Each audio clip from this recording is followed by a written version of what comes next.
अनंत कोटी ब्रह्मांड नायक महाराजाधिराज योगीराज परब्रह्म श्री स्वामी समर्थ महाराज की जय। अवधूत चिंतन श्री गुरुदेव दत्त। श्री स्वामी समर्थ संदेश आपल्या सर्व भक्तांचे स्वागत करते। प्रिय स्वामी भक्तांनो, आजचा हा दिव्य पवित्र संदेश ज्या क्षणाला तुम्ही ऐकायला घ्याल तेव्हा तुमच्यासोबत खूप काही शुभ संकेत येऊ लागतील। तुम्ही तुमच्या इच्छा पूर्ण करणारे आशीर्वाद प्राप्त कराल आणि खूप काही अशा गोष्टी घडू लागतील ज्या शुभ आहेत, ज्या शुभ संकेत घेऊन आल्या आहेत। देव तुम्हाला म्हणत आहे, माझ्या प्रिय बाळा, सध्या तुम्ही कठीण प्रसंगांचा सामना करत असाल, पण हे कायमचे राहणार नाही। तुम्हाला तुमच्या आयुष्यातील ते रस्ते जरी काटेरी वाटत असले तरी देव तुम्हाला पुढील काही काळातच असे चांगले मार्ग दाखवणार आहे जे तुमच्यासाठी फुलांनी भरलेले आहेत, जे आनंदाने भरलेले आहेत। तुमच्यासाठी देवाचे मार्गदर्शन आहे। जर तुम्ही तेज गतीने त्यावर चालू इच्छित असाल तर ते मार्ग तुमच्यासाठी आहेत। देवाने तेजस्वी मार्ग तुमच्यासाठी निर्माण केले आहेत। तुम्ही विश्वासाने त्यावर चालावे। या व्हिडिओला लाईक करा, शेअर करा आणि सबस्क्राईब करायला विसरू नका। तुम्ही जर स्वामी प्रिय बाळ आहात तर हे सिद्ध होते की तुम्ही हा संदेश ऐकत आहात। तुम्ही स्वामींच्या ऊर्जेने परिपूर्ण आहात। कमेंट्समध्ये स्वामी महान आहेत असे टाईप करायला विसरू नका। तुमच्यासाठी बंद नशिबाचे द्वार उघडले जातील। तुमच्या समस्या निराकरण केल्या जातील। देव म्हणतात, मला माहीत आहे सध्या तुम्ही किती कठीण प्रसंगांचा सामना करत असाल, पण हे कायमचे राहणार नाही। तुम्ही तुमच्या आयुष्यात एक पाऊल पुढे टाका आणि ते माझ्या विश्वासाने भरलेले असावे। जर तुम्ही असे केल्यास तुम्हाला दैवी शक्ती प्राप्त होईल आणि तुम्ही त्या मार्गावर आनंदाची प्राप्ती कराल जो मार्ग मी तुमच्यासाठी देत आहे। मी विश्वासार्ह तुमचा देव आज तुमच्याशी हे बोलत आहे। माझे बोल ऐकत राहा, कारण त्यात तुमच्यासाठी खूप काही संकेत आहेत जे तुमच्या पुढल्या नशिबाला योग्य वळण देणारे आहे। तुम्ही घाबरून जाऊ नका। काही परिस्थिती तुमच्या हाताबाहेर जाण्या अगोदर त्यावर आळा केल्या जाईल। देव ते सर्व काही घडवून आणणार आहे। आता चिंता करू नका। देव म्हणतात, बाळा, तू जर नियमितपणे देवीचे, तुझ्या कुलदेवीचे स्मरण करत असशील तर तुझी देवी तुझ्यासाठी धावून येईल। प्रत्येक क्षणाला तुम्ही जेव्हा विश्वास ठेवता तेव्हा देवाचे कार्य तुमच्यासाठी सुरू झाले म्हणून समजा।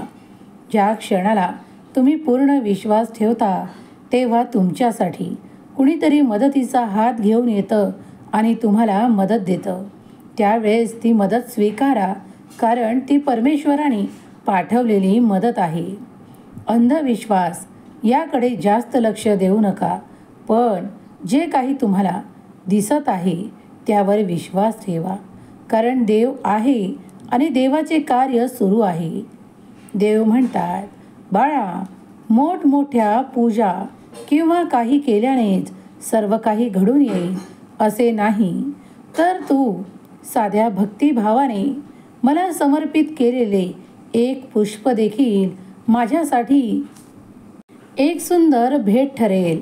बाळा, तेव्हा विनाकारण कुणाच्याही अशा आहारी जाऊ नका जे तुम्हाला लुबाडू पाहत आहे, जे तुम्हाला वाईटातून काहीतरी दाखवू इच्छित आहे। त्यांचा मार्ग सोडा आणि देवाचा सरळ, साधा आणि सोपा मार्ग म्हणजे त्याचे ध्यान, नामस्मरण करणे होय। त्यासाठी तुम्हाला फक्त तुमच्या अंतर्मनाने देवाला हाका मारायच्या आहेत। बाळा, हम गया नहीं जिंदा है या अनुभवाला तू अनुभवशील, कारण मी सतत तुझी काळजी घेत आहे। बाळा, विश्वासाने पुढे जा, कारण देव तुला मदत करायला आला आहे। आज जेव्हा तुम्ही तुमच्या कष्टाने ते सर्व काही उभे केले आहे, त्यातील काही भाग कोणी लुबाडू पाहत असेल तर तसे मी घडू देणार नाही। माझ्यावर विश्वास ठेवा। मी तुम्हाला त्या अंधारातून मार्ग देईल, प्रकाश देईल आणि तुमच्या आयुष्यात ते सर्व काही घडवून आणेल जे तुमच्यासाठी शुभ आणि आनंददायक आहे.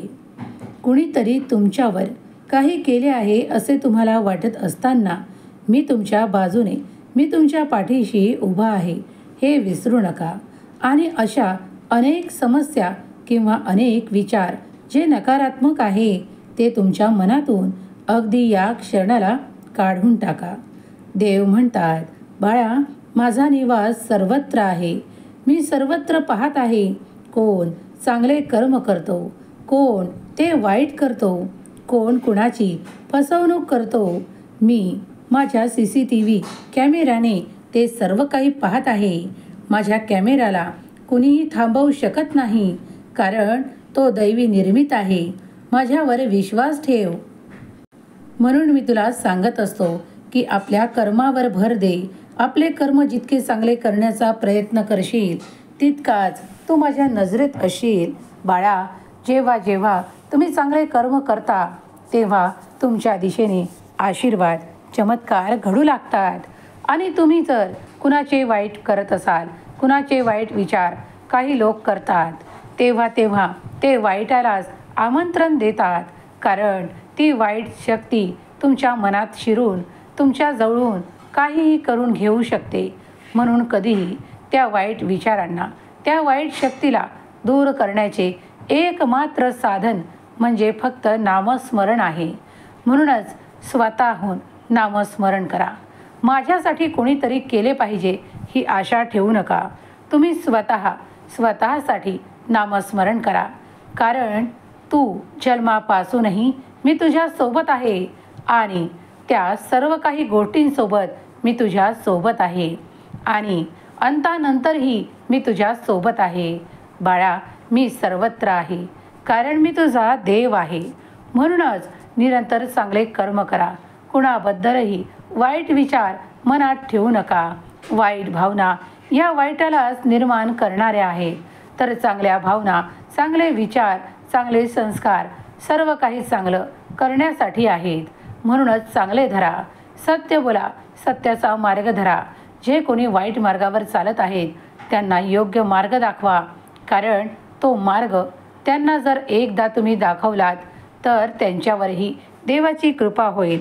त्याचप्रमाणे या संदेशालाही लाईक करून, शेअर करून देवाची कृपा तुम्ही प्राप्त करू शकता. चांगले बोल, देवाचे बोल कुणाच्या कानी पडतील आणि कोण त्या वाईटापासून दूर राहील, कोण त्या नकारात्मकतेपासून दूर राहील हे कुणालाही माहीत नाही.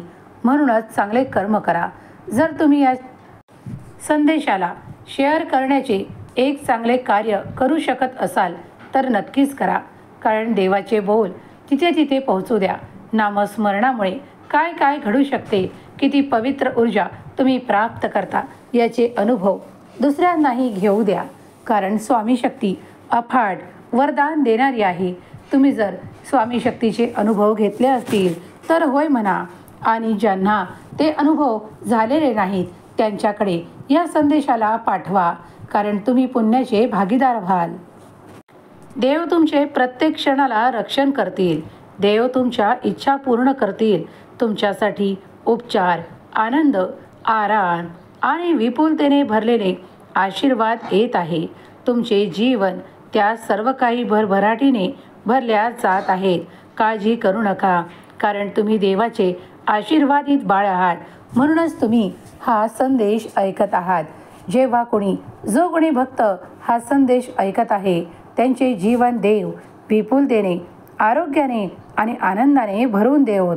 ही स्वामी माऊली चरणी प्रार्थना. केलेली सेवा स्वामी चरणी अर्पण करते. श्री स्वामी समर्थ. जय जय स्वामी समर्थ.